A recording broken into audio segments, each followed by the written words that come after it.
ஏப்ல எங்கள் அம்மாட்ட ஃபோன் போட்டு பேசலாம்ல நீ? மத்தியானம் சும்மா தானே இருப்பா, ஃபோன் போட்டு பேசலாம்ல. அவள் ஏன்ட்ட ஃபோனை போட்டு ஒரே குறையா சொல்லிக்கிட்டு இருக்கா. எது சும்மா இருக்கானா?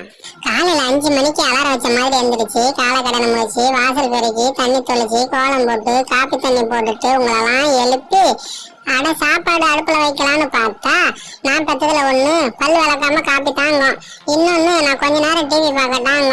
நீங்க காப்பியும் அதுக்கு கூட்டுக்கு ஏதாவது கேட்பீங்க.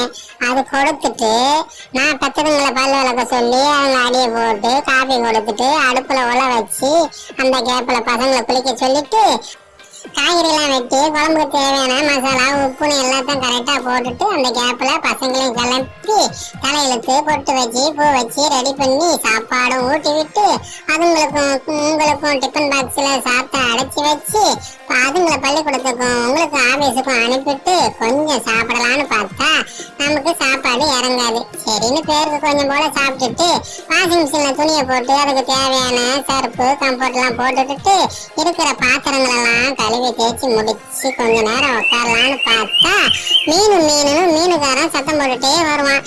சரி மீன் வாங்கி குழம்பு வச்சா பிள்ளைங்களுக்கு நல்லா பிடிக்குமேனு மீனை வாங்கி அதை கிளீன் பண்ணி சமைச்சு வச்சுட்டு சாப்பிடலான்னு சாப்பிட போனோம். நம்ம சாப்பாடு நம்ம சமைச்ச சாப்பாட்டை எல்லாரும் சாப்பிட்டுட்டு நல்லா இருக்குன்னு என்னத்தான் புகழ்ந்தாலும் நம்ம செஞ்ச சாப்பாடு நமக்கு இறங்காது. சாப்பிட்ட சாப்பாட்டுல பாதி சாப்பாட்டை நாய்க்கு வச்சுட்டு சொல்ல மறந்துட்டேன், இடையில வாஷிங் மிஷின்ல போட்ட துணியை எடுத்து காய போட்டுட்டு ரெஸ்ட் கொஞ்ச நேரம் எடுப்பேன். அதுக்குள்ள பார்த்தா சாயந்தரம் நேரம் வந்துடும். சாயந்தரம் ஸ்கூல்ல இருந்து பசங்களாம் வந்த உடனே அதுங்களை ட்ரெஸ்ஸை மாற்றி சாப்பாடு கொடுத்து ஹோம்ஒர்க் பண்ண சொல்லி அதுக்குள்ள பார்த்தா நீங்களும் வந்துடுவீங்க.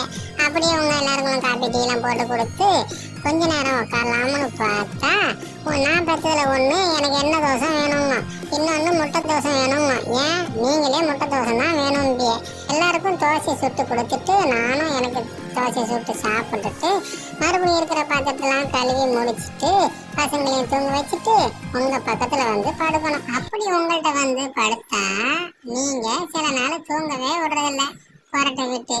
இவ்வளோ செய்யற என்ன பார்த்து சும்மாதான் இருக்குன்னு கேட்கீங்க. போதும் மூச்சு விடாம பேசி எதுவும் ஆயிராம மெதுவா விட்டு பேசம்மா. இன்னொருக்க சும்மாதான் இருக்குன்னு சொன்னீங்க, அவளதான் பாத்தீங்க. சும்மா இருக்கேன்னு தான்ப்பா கேட்டேன். இப்போ தனுசு படத்துல டைலாக் பேசுற மாதிரி அவ்வாட்டுக்கு மூச்சு விடாம பேசிக்கிட்டே போறா. ஐயோ இம்மை விட்டு இந்த வார்த்தையை கேட்கவே கூடாதப்பா. இறைவனின் திருவிளையாடலில் இதுவும் ஒன்று. அவன் நடத்துகிறான், நீ நடக்கிறாய்.